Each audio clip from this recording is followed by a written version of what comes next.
Buenas tardes a todos ustedes, a los que siguen a la Asociación Fusilados Social Madrid, a todos los amantes de la historia napoleónica y a a los seguidores de nuestra entidad desde 2017.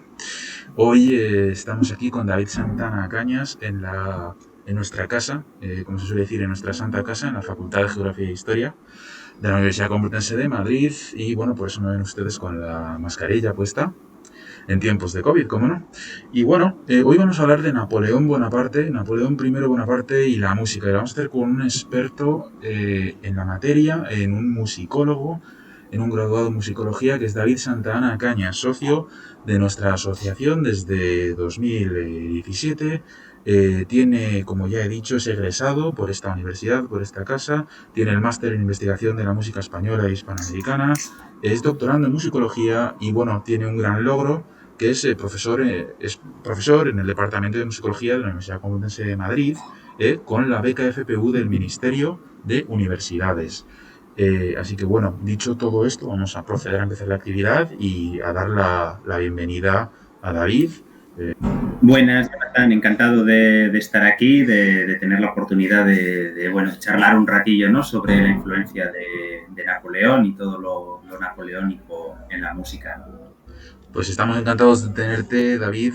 La verdad es que es un inmenso placer contar otra vez más con uno de nuestros socios, porque hemos estado teniendo, como tú lo has visto, ¿no?, muchísimos invitados, pero por fin contamos ya con los socios. Entonces somos miembros ya de la agrupación desde hace mucho tiempo y ponemos un poco cara a los miembros de Fusilados Social Madrid y la verdad es que es un honor contar contigo, la verdad, ¿no? Yo siempre he querido grabar contigo y te estoy muy agradecido. Entonces, bueno, ¿qué nos quieres contar? ¿Cómo podemos introducir a este personaje tan emblemático de la Europa decimonónica con la música, con lo que es tu ambiente? ¿Qué nos puedes contar, David?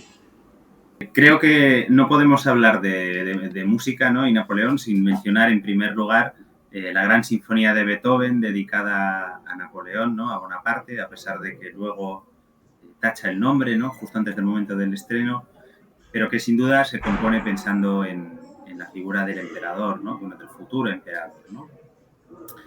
Esa heroica que representa la fuerza bruta, ¿no?, la fuerza de la naturaleza, ¿no?, comienza con esos dos acordes que son un golpe en la mesa, ¿no?, que podría ser la musicalización de la escena del golpe de Brumario, ¿no? Bueno, eso es una sinfonía, ¿no?, que va pasando por las siguientes fases del héroe, ¿no? Empieza, como te digo, con esa escena violenta, ¿no?, esas trompas marchando hacia la batalla, ¿no?, ese ímpetu joven, arrollador, que bien pueden representar al joven cónsul. Y posteriormente vemos una sinfonía, ¿no?, que casi resulta premonitoria, ¿no?, porque acaba con la derrota,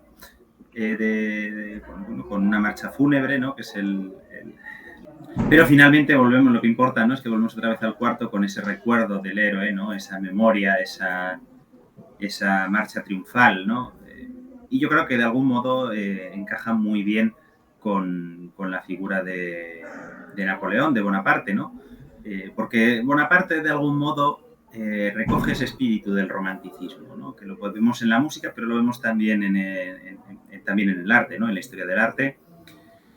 Y es esa fuerza de la naturaleza, es ese movimiento revolucionario, ¿no?, es esa juventud arrolladora, patas arriba, ¿no?, todo el viejo continente, ¿no? Y realmente tenemos que ver en Bonaparte ese interés por renovarlo todo, ¿no? Y evidentemente tuvo una gran influencia también, ya no solo, ¿no?, en esta sinfonía de Beethoven, sino en toda la estética del romanticismo. Yo creo que podemos encontrar detrás la figura de Bonaparte, ¿no?, y de toda su revolución. Porque al final, si bien es cierto, ¿no?, que todo este movimiento de liberalización, ¿no?, de algún modo de liberación, ¿no?, más bien de la sociedad, empieza con la Revolución Francesa, ¿no?, no es lo que luego se acaba exportando, ¿no? La Revolución Francesa realmente, desde mi punto de vista como historiador, también me puedes llevar la contraria si quieres, pero yo creo que muere en un momento dado y de ahí es donde surge la que va a ser la verdadera revolución, ¿no?, la que va a marcar una nueva Europa. A mi modo de ver, Napoleón Bonaparte viene a ser el saber en qué momento poner los límites a la revolución. Napoleón Bonaparte, Napoleón como cónsul y luego como cónsul vitalicio, a mi modo de ver, es la expresión de todo ese conservadurismo que se implanta a finales del directorio, comienzos del consulado. Napoleón es la persona que, igual que Toussaint Louverture supo poner los límites de la Revolución haitiana, Napoleón supo poner los límites de la Revolución francesa.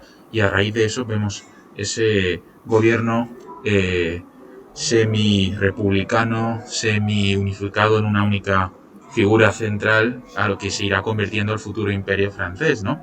Pero, sin duda, y a lo mejor estás de acuerdo conmigo, supo aprovechar las ventajas y el legado previo de la Revolución Francesa. Aunque le puso límites, sacó todas las ventajas que pudo y obviamente sacó una inspiración previa. Es muy interesante todo lo que comentas de Beethoven, ¿no? Para que recapitular, para que las personas que nos están oyendo y nos escuchan, efectivamente, vemos una dedicatoria de Beethoven a Napoleón, al general Bonaparte, y luego, claro, la tacha. Entonces, todos los esquemas, ¿no? David, de Beethoven, toda esa idealización del joven Bonaparte desaparece. Pero me figuro que también desaparecerán otros círculos musicales o ilustrados, ¿no? Bueno, él la tacha no por una cuestión de la figura de Bonaparte, sino por una crítica a la monarquía, ¿no? Otro de los compositores con los que también se relacionó Bonaparte fue Joseph Haydn, ¿no? Joseph Haydn fallece en 1809, justo en el momento, ¿no?, en el que Bonaparte estaba entrando en la ciudad de Viena. De hecho, cuenta la historia, ¿no?, que Bonaparte sentía tal admiración por el compositor austriaco que puso dos guardias de su propia guardia personal, ¿no?, a vigilar su entrada. Y Haydn, en un arrebato, ¿no?, tocó su obra, que se había convertido en el himno del Imperio Austrohúngaro, ¿no?, el Gott erhalt Franz der Kaiser, o sea, Dios salve al emperador Francisco, y lo tocó desde su piano, aporreándolo, ¿no?, para que lo escuchasen bien los guardias, y poco después fallecería, ¿no? Sería uno de sus últimos conciertos públicos, ¿no?, lo podríamos llamar. Hay varias anécdotas de este tipo. Al final, claro, Bonaparte es una figura, bueno, casi odiada y admirada, yo creo que a partes iguales, ¿no? En el caso de los austriacos, que al final han sido los que han desarrollado, ¿no?, austriacos y alemanes, los que han desarrollado la musicología y este canon, ¿no?, y estas historias de la música. Pues claro. Entonces, bueno, cabe también desde el punto de vista de los musicólogos, ¿no?, y haciendo un poco crítica a la propia academia, quizás sería bueno en algún momento revisar, ¿no?, hacer una revisión historiográfica de cómo se trata la figura de Bonaparte en la historia de la música. Y bueno, es una cosa que está por ahí que se podría... Yo animo a, si alguien nos está escuchando y también tiene estos intereses, a lanzarse a ello, porque yo creo que realmente merecería la pena. Pues bueno, David, es interesante que bueno hagas este llamamiento a que se haga bueno, una especie de revisionismo, una mayor atención a los aspectos de Napoleón y la música en Europa, ¿no? Y yo también quiero invitar a otras personas que nos oigan, pues bueno, que indaguen un poco más a raíz de estas pinceladas que tú nos estás dando, porque es muy interesante la relación del emperador Napoleón I con la cultura y el arte, sobre todo en Europa central, ¿no? Quería preguntarte sobre un aspecto quizás concreto, pero que seguro que muchas de las personas que siguen la asociación les llama la atención. Ya hemos tratado en este canal y en nuestra sección cultural hemos tratado el tema de la música militar española en época de Napoleón. Y ahora quiero preguntarte por nociones o algo que nos quieras comentar sobre la música militar y Napoleón. Por lo menos, que es el caso que yo he podido estudiar un poco, aunque no soy realmente un experto, pero la llegada de las tropas de Napoleón revolucionan completamente, ¿no?, el cambio de la música militar. Es verdad que es a partir, sobre todo, de 1820, 1830, cuando se empiezan a hacer otros tratados, ¿no? O sea, tenemos ya la teoría de la música que se está haciendo. Bueno, lo más interesante sobre todo es cómo importan los militares, el ejército, ¿no?, la Gran Armée, importa a España los instrumentos de viento, ¿no? La corneta, que hasta entonces, pues, bueno, solo estaba en el grupo de los cazadores, ¿no?, los chasseurs. La importancia que tienen los chasseurs dentro de la Gran Armée es lo que hará que se popularice mucho el uso de la corneta, ¿no? Pero no solo a un nivel de instrumentos, ¿no? que es muy interesante, a un nivel organológico, sino que también el propio ejército español va a copiar algunas de las marchas y algunos de los temas más interpretados por el ejército francés, ¿no? Y yo creo que el mejor ejemplo lo encontramos en el Chant de l'Oignon.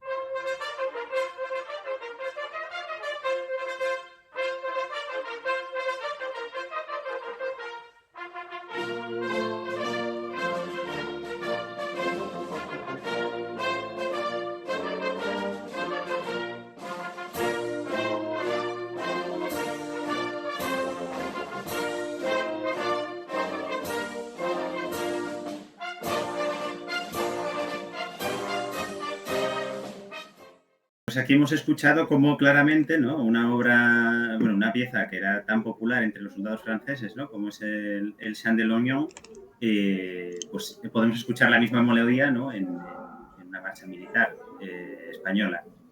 Y ahí, pues claro, evidentemente está la influencia, pues eso, entre los dos ejércitos, ¿no? Como cogen, como realmente la profesionalidad que tenía también en cuanto a música la Gran Armée acaba afectando, ¿no? Acaba influyendo otros ejércitos de Europa, pues entre ellos el español, que en ese aspecto estaba todavía menos profesionalizado, ¿no? Porque, por ejemplo, aquí en Madrid, tú lo sabrás también, surgen teatros del 2 de mayo, surgen poemarios, por así decirlo, sobre el 2 de mayo también. Aunque sea un poco una experiencia traumática del pueblo madrileño, pues sale en la literatura, sale en el teatro y sale en la música. ¿Qué pasará con la Europa posnapoleónica, con esta figura de Napoleón? Sí, por supuesto, claro, en el ámbito civil tiene una influencia enorme, ¿no? Posteriormente, como te decía, ¿no? Bonaparte y todo lo que son las guerras napoleónicas, ¿no? Aunque son odiadas por algunos, son admiradas por muchos, ¿no? Y aquí en el caso de España, como se usa también para reflejar ese nacionalismo, ¿no? Tanto se utilizará a lo largo del 19, tenemos un sinfín de obras que tratan precisamente de esa época, ¿no? Porque es una época que se convierte de leyenda, ¿no? Si nos fijamos, por ejemplo, en lo popular, ¿no? Pues aquí, como bien decías, en Madrid las fiestas son el 2 de mayo, ¿no? Las obras de referencia, quizás al estudiar cómo se idealiza esta época, ¿no? Esta época de la Guerra de Independencia, es Los sitios de Zaragoza, de Cristóbal Cid. Una de las óperas más famosas del repertorio actual, como es Carmen, transcurre precisamente en la Sevilla ocupada por las tropas napoleónicas, ¿no? Y vemos también lo militar. En general, en este momento, ¿no? Se junta en Francia el gusto por lo exótico, y ahí tenemos lo español, ¿no? Esa Carmen gitana, esas habaneras, pero también con lo militar, ¿no? Porque al final tenemos que entender que todo el siglo XIX es una época en la que lo militar tiene una importancia brutal, ¿no? Sigue siendo una gran parte de la población, ¿no? Casi todo el mundo sabía manejar armas en aquel momento, estaba el servicio obligatorio y una gran parte de la población pues se dedicaba a ello, y entonces conocían muy bien las marchas militares y les gustaba, ¿no? También escucharlas. Y claro, pues en España, así como se hacía popular la defensa, ¿no? Española, también en Francia tiene importancia en el nacionalismo ese recuerdo de Napoleón, ¿no? Y ese recuerdo de cuando Francia dominó toda Europa desde Moscú hasta Lisboa. Muy bien, David, pues la verdad es que es una información muy interesante. Hemos visto a lo largo del ciclo de entrevistas que hemos estado haciendo a lo largo del 2021, hemos visto varias facetas de Napoleón, o si no son de Napoleón directamente, también de sus influencias, ¿no? Porque este vídeo ha estado realmente dedicado a sus influencias, tanto internas como externas, hacia el público europeo de la época y posterior, ¿no? Y a los ilustrados de aquel momento. Y yo creo que con esta entrevista un poco aportamos a rellenar pues los vacíos de otras, ¿no? Se complementa un poco con la de música militar que ya tenemos, del Ejército Español, se complementa con la que hemos hecho con Gonzague Espinosa, D'Assonville, el Souvenir Napoleonien. Estamos viendo muchas facetas de Napoleón, de la figura de Napoleón y de lo que hubo a su alrededor, de todos estos emblemas y símbolos culturales y musicales que se han generado y que de hecho permanecen hoy pues en cine, en teatro, en todo, ¿no? Hasta en la propia recreación histórica. No tendríamos la recreación histórica si no hubiera habido, bueno, la napoleónica, claro. Bueno, muchísimas gracias por todo lo que nos has comentado, David. Ha sido una lección de lo más interesante que esperemos y estoy seguro que va a gustar a nuestros oyentes porque tenemos muchísimos seguidores que nos hablan cada vez más por Instagram, por redes sociales, hablando de que no solo les gusta la historia militar, sino que les gusta la historia cultural, la social, la política. Y ahora iniciamos un nuevo camino que espero volver a contactar contigo en un futuro porque vamos a seguir trabajando un poco más la musicología, la historia de la música y Napoleón. Eh, David es además nuestro tambor en la sección de recreación histórica que tiene la asociación. Es el tambor, es el primer músico. Tenemos otro músico, ahora tenemos un pífano, pero es el tambor, o sea, que es el músico veterano del pelotón y de la compañía. Entonces, muchísimas gracias, David. David Santana Cañas, musicólogo de la Universidad Complutense de Madrid. Muchísimas gracias por salir de tu área de confort y viajar con nosotros a las guerras napoleónicas y tratar este tema con nosotros. Te despido y te mando un saludo y muchas gracias. Muchas gracias a ti. Comentar también eso que, bueno, hay miles de cosas más de las que se puede hablar. Por ejemplo, toda la influencia, ¿no?, que ha tenido Napoleón en las fiestas populares en Francia, ¿no?, como se sigue viendo, cómo ha evolucionado la interpretación de su música y, bueno, en fin, su figura, incluso hoy en día, ¿no?, cómo se retoma otra vez, como, bueno, Tchaikovsky, ¿no?, que no lo hemos visto, su obertura 1812. En fin, podríamos estar horas hablando sobre el tema. Yo espero haber haber abierto una pequeña ventanita, ¿no?, hasta hacia el estudio de Napoleón Bonaparte, la Gran Armée y su música militar y haber lanzado por lo menos varias bazas para que aquel que quiera pueda seguir ampliando su conocimiento. Así que nada, muchas gracias a ti por darme esta oportunidad y ya nos veremos en futuras colaboraciones y por supuesto en recreaciones. Muchísimas gracias, David, y muchísimas gracias a todos ustedes que han estado siguiendo a la asociación desde los inicios en cualquiera de las redes sociales. Mando un especial saludo a Alberto Martínez Gundulain, que nos está ayudando ahora mismo con las redes sociales también. Mando un saludo a la Junta Directiva, a todos los socios, espero que disfruten de este vídeo y les convido a que entren en nuestra página web y consulten todos los contenidos didácticos de los que disponemos. Un saludo y muchas gracias.